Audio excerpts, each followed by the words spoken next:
Bonsoir chez vous et merci de nous rejoindre sur Kazos FM pour cette émission de Ngelouja. Comme vous le savez, dans cette émission, nous faisons découvrir l'art et la culture sur toutes ses formes. Et ce soir, j'ai le plaisir d'accueillir sur le plateau Mademoiselle Nikouzé Chrétienne, la plume révoltée. Bonsoir. Bonsoir. Tu vas bien? Ça va et vous? Ça va très bien. Je suis très contente de te recevoir dans les studios.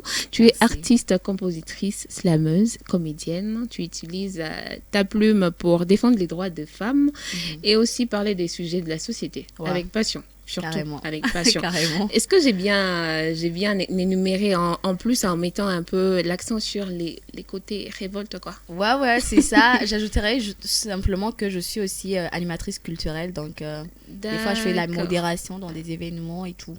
Mais à te voir, on dirait que tu es aussi dans le mouvement naturalista. À cause de cheveux. Elle a des très beaux cheveux. On va pas se mentir, elle a des très beaux cheveux. Merci beaucoup. La nature, c'est tout ce que j'aime en tout cas. Ouais, ça se voit, non? Ouais, ça se voit. Et en plus, tes perles. Là, on va pas aller là-bas. On va revenir un peu sur l'islam parce que c'est ça qui t'a amené aujourd'hui. Est-ce que tu peux nous parler un peu de comment est née la passion chez toi du slam? Alors, le slam, je l'ai découvert, c'était en 2016. C'était dans une émission radio. J'ai juste entendu ça comme ça. Je pensais pas que j'allais un jour le faire, mais un truc qui a été sûr, c'est que à chaque fois vraiment que j'entendais le mot slam, c'est comme si mon cœur genre s'abattait à 1000. C'est comme si je me faisais emporter dans un autre monde qui n'est pas cette galaxie dans laquelle nous vivons. Et puis des années après, je me suis vue à écrire des trucs, essayant de faire comme les slammeurs ils font, et ça a marché. Et les trucs intéressants, je dirais même très intéressants, et que tu as fait les sciences. Ouais, j'ai fait les sciences. Tu as fait les sciences. Mais comment tu as eu, je dirais, parce qu'il y a toujours il y a toujours un cliché au niveau du fait que toutes les personnes qui font du slam doivent avoir un bagage qui soit, en tout cas pour les personnes qui ont fait les lettres. Pourtant, toi, tu as fait les sciences. Donc, à quel moment, entre parenthèses, tu lisais tout le temps? Ouais, je lisais grave. En plus d'aimer les maths, tu lisais aussi. Moi, je me rappelle quand j'avais commencé les sciences parce que c'était dans le lycée d'excellence. Et là, le tout premier jour, moi, je me suis dirigée à la bibliothèque. Le premier jour que j'étais arrivée là-bas. Une semaine après, les gens me disaient, Chrétienne, ça ne va pas te réussir, en tout cas, les livres et les sciences. Tu peux arrêter par là. Mais moi, je leur ai dit, pour moi, en fait, le livre, c'était comme un passe-temps, quoi. Genre, j'avais mon temps à étudier, j'avais mon temps à lire, mais je lisais partout, tout le au temps, réfectoire, dans la rue, dans les pauses, au dortoir. Tout le temps, j'étais en train de lire. Mais est-ce que tu obtenais en répartie de bonnes notes pour les sciences? Bah ouais. En tout cas, j'étais toujours parmi tes diplômes, malheureusement. J'étais toujours parmi les 5 premiers en classe. Ah d'accord, félicitations. Maintenant, tu fais quelle faculté? Maintenant, je fais les communications, les sciences de la communication. Ok, au moins là, on commence à voir que tu te rattrapes au moins sur le coup. Mais j'aimerais savoir quelles sont les techniques que tu utilises pour l'organisation de tes idées. Parce qu'à la façon dont tu es en train de slammer, on sent que c'est structuré et sûrement que tu as une technique que tu utilises. Ou bien c'est une technique que tous les slammeurs utilisent. En fait, c'est ça. À la langue, à force de travailler, d'aller dans des ateliers, dans des formations, dans des résidences, en fait, on finit tous par avoir une certaine, je dirais, technique. Parce qu'au départ, on écrit comme on le sent, genre on se libère, on n'est pas conscient de ce que c'est qu'un vers, des rimes. Bien sûr, il y a ceux qui commencent à écrire ayant déjà été formés. Mais moi, quand j'avais commencé, j'étais là toute seule au lycée et j'essayais d'écrire des trucs. Puis après, j'ai été dans une compétition et on m'a dit, tu peux faire une bonne slameuse. Et c'est alors que j'ai commencé à assister à des ateliers et tout. J'ai appris certaines techniques. Et à la langue, ça devient presque un réflexe, quoi. Quand tu écris, tu sais que tu dois agencer les idées comme ça. Et puis, voilà. Est-ce que tu peux nous dire un peu comment tu te sens quand tu es en train de faire un texte? Ah, en tout cas... C'est sûr que tu es dans un autre monde, mais quel est le sentiment qui est le sien quand tu es en train de faire un texte? Carrément, quand je suis en train de faire un texte, j'ai l'impression que c'est le moment où je me sens le plus écoutée dans ce monde. C'est le moment où je me sens vraiment libre de faire, de dire tout ce que j'ai à dire. Et non seulement ça, c'est le moment où je me sens comme si, je peux faire tout ce que je veux en ce moment. C'est comme si, en fait, j'étais, comment dire, je pourrais diriger le monde entier en ce moment-là. Ouais, parce que je peux dire des choses, je sais s'il faut que j'y fasse quelque chose. Par exemple, il y a une situation, je ne peux rien y changer. Mais le fait de pouvoir en parler, ça me soulage. Il y a un certain poids qui descend sur moi. Du coup, vraiment, quand je suis en train de faire un texte, je vis tout simplement. Tu vis tout simplement. Donc, en dehors du fait que tu sois en train de faire un texte, tu vis pas. Je me sens vivre. Au moment où tu commences à faire un texte, tu vis. Donc là, tu es morte carrément sur mon plateau. C'est pas que je suis morte, mais je pourrais dire que le moment où je fais un texte, vraiment, je me sens vivre. Tout ce qui est en moi, tout ce qui est autour de moi, ça vit. Et en plus, je transmets de la vie à tous ceux qui m'écoutent. C'est intéressant que tu sois en train de parler du fait que quand tu fais un texte, tu vis, tu as l'impression de répondre. Je sais pas si c'est une nouvelle naissance, je sais pas. Mais il y a un de tes textes que j'ai vu quelque part. Et tu t'appelles déjà, je sais pas si c'est un nom qu'on t'a donné ou bien c'est à toi-même, la plume révoltée. Non, plume révoltée, c'est un meilleur ami à moi qui me l'avait choisi. Mais après, quand il l'avait choisi, moi, je l'avais gardé juste comme ça. Mais je suis allée travailler quelque part dans un lieu, j'étais animatrice et tout. Et tout le temps, on me disait la rebelle, la rebelle, la rebelle. Parce que j'avais toujours des avis différents avec les autres. J'avais toujours ma façon de voir les choses. Alors, je me suis dit que peut-être bien que finalement, le nom qui m'irait bien, c'était Plume révoltée. Plume révoltée. Il y a un texte que tu as publié. Tu te dis « L'œil braqué sur ma plume », qui est juste en guise, je pense que tu te reconnais, de détonateur. J'ai mijoté quelques stratégies pour pulvériser les ennemis qui cherchent à déchirer la carte de mon destin. Moi, j'aimerais savoir, cette rage, elle provient d'où? On sent qu'il y a une certaine lassitude dans ta façon d'exprimer tes mots et dans tes textes. Et il y a aussi la rage. C'est pourquoi on t'appelle Plume révoltée. Mais elle vient d'où? En fait, c'est toute une histoire. Moi, le slam, c'est vraiment une grande histoire parce que quand j'avais commencé, c'était pas du tout facile. À part que déjà là où j'étudiais, genre, mes professeurs, par exemple, ne comprenaient pas. Il fallait que je me concentre sur ça. Après, ils ont compris. Après, mes amis ne comprenaient pas. Mais surtout, le grand défi, ça a été la famille. Donc, ça n'a pas vraiment été facile. Il y avait d'une part des gens vraiment qui étaient inspirés, qui me disaient, voilà, on aime ce que tu fais, il faudrait que tu le fasses. Mais exactement, ceux qui devaient me soutenir sont ceux qui me mettaient les barres dans les roues. Ouais, c'est pour ça que d'une certaine manière même il y a toute une histoire derrière mon nom, genre Plume révoltée, parce que il y a que la révolte qui m'a permis à tenir. Sinon, si j'avais été docile, j'aurais pas pu tenir et j'aurais arrêté juste quelques mois après. Mais la révolte m'a permis à tenir et voilà, c'est pour ça que tu le sentiras dans chacun de mes textes. Parce que j'ai envie vraiment de vivre cette liberté. En fait, c'est comme un moteur qui t'aide à continuer à faire des textes. Mais pour les côtés où tu défends les femmes, est-ce qu'il y a une histoire similaire qui t'a encouragé ou bien qui t'a inspiré à vouloir défendre les femmes, ou bien c'est simplement quelque chose qui t'est venu comme ça? D'une certaine manière, déjà, moi, ça, c'est peut-être lié à ma personnalité, parce que je me suis toujours vue, on me dit souvent, tu fais des trucs que les femmes ne font pas normalement, tu vois. Par exemple, chez nous, les femmes burundaises, c'est pas si facile de parler en public, genre, surtout, par exemple, quand tu te retrouves dans un groupe que de garçons, alors que tu es une fille. Moi, je me retrouve souvent dans des groupes, il n'y a que des garçons, en plus, je suis la moins âgée, mais je défends toujours mes idées, tu vois. Moi, je ne vais pas avoir besoin à ce qu'un garçon vienne soulever un banc pour moi, un banc pupitre. Je me retrouvais à être en train de soulever des trucs. Alors, tu es féministe? Je sais pas. Moi, j'aime pas dire que je suis féministe, mais le fait que je puisse faire des trucs, par exemple, que la plupart des femmes ne font pas, ça m'a poussée à défendre souvent les femmes, parce que après, il y a des clichés que j'entends ici par là, parce que je suis souvent avec des garçons, des clichés qui se disent sur les femmes que moi j'ai envie de boucler là. Carrément, c'est pas vrai. C'est inadmissible, quoi. Donc, sinon, c'est pas vraiment. Mais aussi, des fois, je me disais aussi que, par exemple, certains défis auxquels je me suis retrouvée en tant que slameuse, il y a aussi parce que j'étais une femme.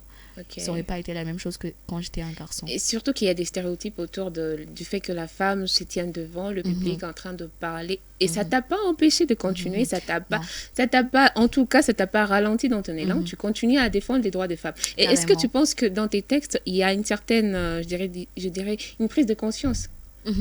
Grave, parce que déjà, moi-même, à chaque fois que je suis sur scène, dans ma tête, je me dis, là, tu représentes un grand monde. Il y a beaucoup... Moi, tout ce que j'aime, c'est quand une slameuse, par exemple, elle vient, elle me dit, tu as été mon inspiration, tu as été la personne qui m'a permis à faire le premier pas, sans que je le sache.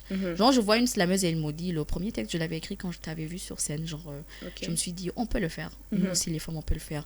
Alors, dès que ça a commencé, je faisais déjà 2 ans dans le slam, et je vois la première personne, elle me dit, tu as été ma première inspiration. Alors, dès ce jour-là, je me suis dit, quand je suis sur scène, je suis consciente que je peux pas dire de n'importe quoi, je peux pas écrire de n'importe quoi, parce que ça doit toucher, même si c'est une personne, mais ça doit toucher quelqu'un. Voilà. À quel moment tu sais que quand les personnes t'approchent pour te dire, voilà, quand je t'ai vu, quand je t'ai entendu slammer, j'ai pondu mon premier texte. Et quand ils te montrent leur texte, à quel moment tu sais que ça, c'est un bon texte? Ou est-ce que cette personne a l'âme d'une slameuse? Tu sais, aujourd'hui, on est dans un monde où tu peux bien faire le slam sans pour autant avoir du talent. Juste à avoir un travail acharné.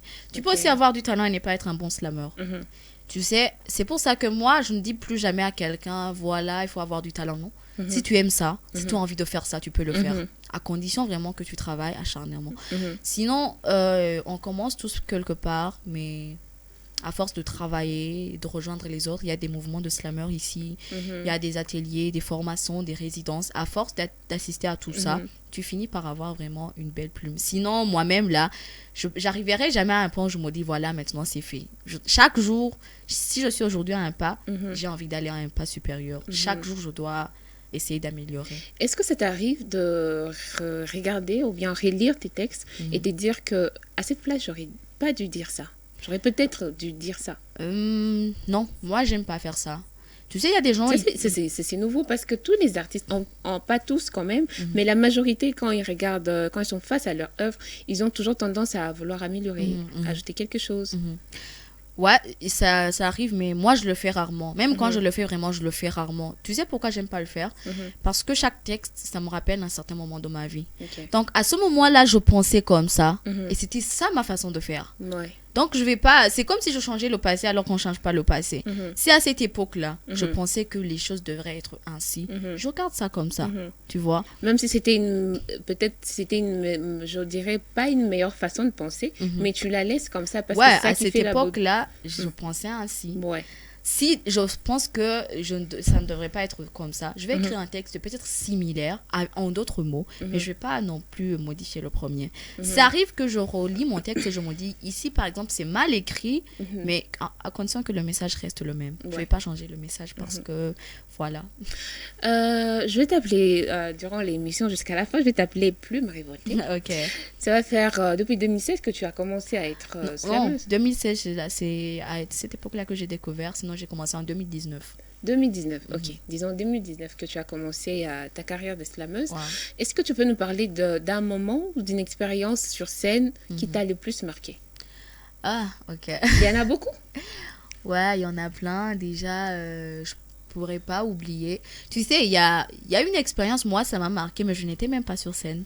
Mais mon texte, il était sur scène. D'accord. Je pense que c'est le moment qui m'a le plus marqué, à part, bien sûr... le moment où on a dit, la gagnante du championnat burundais de slam positionnel, ça restera jamais gravé dans ma tête. Mais à un moment, en fait, moi, j'ai commencé le slam à Gitega, puis après, je suis venue à Bujumbura. Donc, il y a un collectif dans lequel j'ai commencé là-bas, le collectif Empire Slam. Avant de partir à Bujumbura, j'étais en train de faire un texte pour eux, pour leur dire adieu et tout. Mais j'ai dû partir sans avoir terminé le texte. Alors, je l'ai terminé à Bujumbura. Et je me rappelle, ce jour-là, ils avaient une scène slam. C'était le jour de la Saint-Valentin. J'ai enregistré le texte avec un petit instru dessus. Et j'ai envoyé le texte à un ami qui travaillait là-bas, où ça se passait. Je lui ai dit, ce sera une surprise, mais il faut parler avec le modérateur. À la fin, quand tous les slammers auront terminé, vous allez faire passer mon texte. Et on m'avait envoyé la vidéo. Quand le texte est passé, ils ont réuni tous les slammers devant, genre... Il y en a qui ont pleuré. Tout le monde était ému parce que je me suis arrangée à citer le nom de chacun dans le texte-là. Et moi-même, quand j'ai regardé la vidéo, je me suis dit, waouh, c'est beau. Je n'étais pas là, mais mon texte, il était là. Ça leur parlait. Et grave, j'ai beaucoup, beaucoup vraiment aimé ce moment-là. Voilà. Quand tu parles de tes textes, tu en as déjà fait combien? J'imagine qu'il y en a beaucoup. Est-ce que je connais le nombre? Non, je compte pas vraiment. En tout cas, c'est celui dont tu viens de nous parler. On dirait que c'est parmi tes chefs-d'œuvre. Je ne pense même pas, mais c'est un texte que j'ai écrit avec le cœur et tout. J'ai pas trop misé sur la technique. Est-ce qu'il y a un texte que tu n'as pas écrit avec le cœur? Tu sais, c'est pas de la même manière. Par exemple, si tu viens, tu me dis, voilà, chrétienne, demain il y a une compétition, on a un thème. Ou bien, par exemple, demain, on a un événement, on a ce thème, tu dois écrire là-dessus. Je vais l'écrire avec le cœur, mais ce n'est pas de la même manière que quand moi, je m'assois quelque part et je me dis, j'ai envie d'écrire. Et écrire pour des gens qu'on aime, ça décrivait au fait chronologiquement la première personne que j'avais croisée dans ce collectif jusqu'à la dernière, jusqu'à ceux qui viendront même après moi.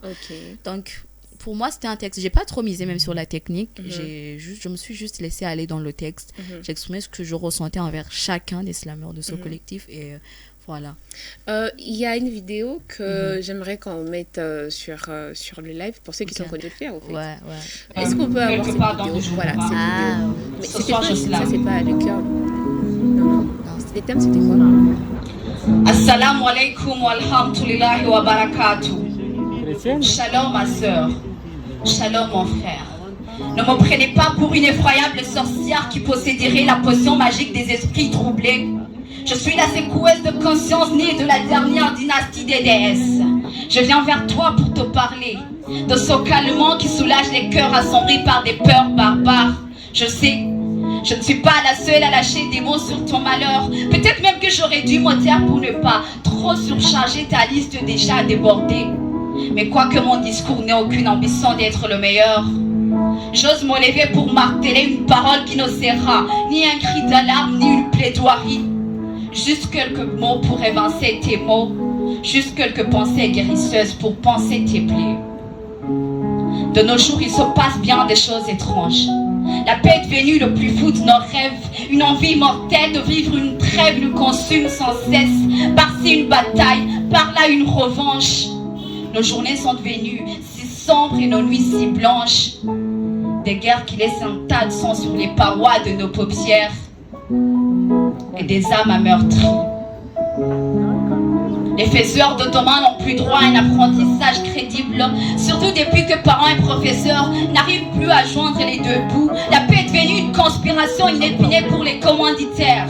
Et partout on voit des forces vives boycotter cet avenir devenu chimère. La paix est un roi clairvoyant. C'est un roi qui nous apprend à vivre et nous éloigne des cataclysmes de la haine. Pourquoi donc nous laisser gagner par la haine? La paix engendre la tolérance. Et la tolérance est un chemin clairvoyant vers un havre de fraternité. Si entente et harmonie est tout ce qu'il nous faut pour dompter l'animosité, pourquoi donc laisser nos différences l'emporter sur nos ressemblances? Si la jalousie horrifie l'amour et engendre le mal, pourquoi donc laisser nos caprices plonger nos frères dans un bain de sang? Voilà. Ok. Et quel est le message en tout cas central que tu aimerais à chaque fois quand tu déclames un texte que les gens retiennent de toi? En tout cas, ça va paraître bizarre. J'aime l'amour, j'aurai la haine. Mais en fait, moi, ce que j'aime, c'est que les gens sortent un peu plus dans leur zone de confort. Il y a certains stéréotypes, on a grandi dedans et ça nous fait détester par exemple des gens ou bien ça nous fait minimiser des gens qui ne devraient pas être minimisés. Ça fait que la femme elle est prise ainsi alors qu'elle ne devrait pas être prise ainsi. Alors tout ce que moi j'aime que les gens retiennent, c'est que bon voilà, on a tous le droit de vivre, de bien vivre, on a tous le droit d'être qui on veut être. On a tous le droit d'avoir nos côtés faibles. Personne n'est parfait, mais si on arrivait simplement à s'aimer comme il le faut, je pense que ça irait bien. Si on arrivait à s'aimer, à voir l'autre comme on se voit, à comprendre les défauts de l'autre comme on comprend les nôtres, je pense qu'on vivrait dans un monde vraiment... ce serait le paradis sur Terre, quoi. Je pense que tu n'étais pas en train de déclamer un texte, mais c'était quand même touchant la façon dont tu l'as dit. J'aimerais directement que tu puisses profiter de cette occasion. Moi aussi que je profite de cette occasion. Je ne t'ai jamais vue sur scène, mais ça pourrait aussi être une occasion pour moi, pour les auditeurs qui nous écoutent, pour ceux qui nous regardent directement sur Facebook, de pouvoir te voir en train de déclamer un de tes textes qui parle d'amour, qui parle d'unité, qui parle en tout cas de tout ce que tu veux. Mais du moment que tu le fais ici. Celui-ci, c'est un texte que j'aime beaucoup aussi. Ça ne parle pas de la tristesse. Je ne t'offrirai pas le monde. Pas avec ses délires et ses supplices. Tu devras créer ta propre zone. Braver l'univers et ses vices. Je ne te vanterai pas mes œuvres de peur que tu ne veuilles suivre mes pas et fasses les mêmes erreurs que moi. Je ne te laisserai pas mes trophées. Ce serait aussi te léguer mes combats ratés. Je ne t'apprendrai pas à la perfection. Tu trouveras des antécédents de bêtises derrière chaque sagesse. Alors tes erreurs seront ton meilleure preuve. La notion de justice reste une matière complexe. J'en ai vu des détenus libres dans leur prison et des affranchis prisonniers dans leur pouvoir.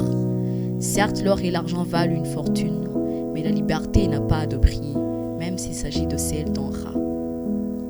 De nos jours, la haine est gratuite et l'amour coûte cher, mais n'aie pas peur de faire des sacrifices pour qui tu aimes, sinon qui tu aimes deviendra le sacrifice. Apprends à parler quand il le faut, mais surtout à ne pas parler quand il ne le faut pas. Sois attentif aux critiques, écoute d'un oreille les compliments, mais ne prête jamais oreille à ceux qui disent dans le royaume des aveugles le borgne est roi. Ce genre de dicton, ça incite à marcher avec les faibles pour se sentir meilleur, alors fiston retiens bien. Vaut mieux être la queue d'un lion qu'être la tête d'un chien. Mon fils, ces mots n'ont rien d'une instruction, juste quelques gouttes de vérité que je répands dans ton cœur en espérant qu'elles s'y infiltrent. Alors retiens bien, je ne t'offrirai pas le monde, pas avec ses délires et ses supplices. Mon héritage pour toi, c'est toi-même, fils. Merci. Tu as ce... En tout cas, bravo. C'était beau. Merci. J'ai été un peu à fleur de peau, genre j'ai failli pleurer. Okay. Heureusement pour moi, genre on m'a aidé. Il est resté. Ah là là. Mais c'était vraiment très beau. Tu as ces côtés, tu as totalement raison. Tu as la facilité de jongler entre les deux, la rage, l'amour. C'était vraiment très beau. C'est un texte que tu as fait récemment?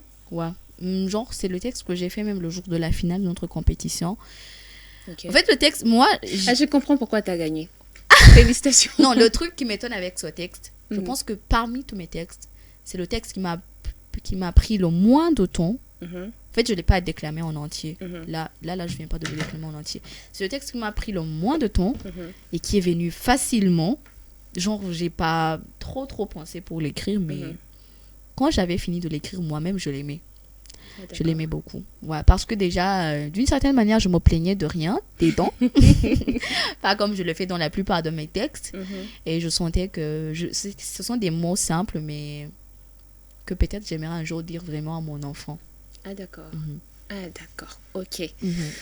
Ok, c'est bon. J'ai repris mon souffle. Malheureusement, nous arrivons à la fin de notre émission. Mais est-ce que tu pourrais nous donner un message ou un conseil pour quelqu'un qui voudrait faire du slam tout en voulant développer sa voix, en restant authentique à sa culture et à la culture aussi du slam? Moi, j'aimerais vous donner un conseil qu'un metteur en scène m'a donné un jour. Il m'a dit, tu vois, ta personnalité, ça va te permettre de devenir ce que tu veux devenir dans le slam.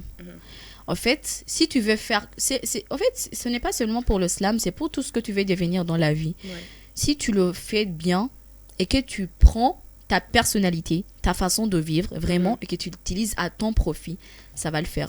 N'essaie pas de faire le slam comme Chrétienne le fait, ou comme Youssoufa fait le rap, ou bien comme l'idole fait le slam. Fais le slam comme toi, tu veux le faire. Et garde tes opinions de la vraie vie, même dans le slam. Ça va te permettre de rester toi. Ça va te permettre vraiment de transmettre ce que tu as à transmettre de la belle manière qu'il soit. N'essaie pas d'impressionner. Et c'est juste de faire les choses comme toi, tu sens que tu devrais le faire, et ça le fera.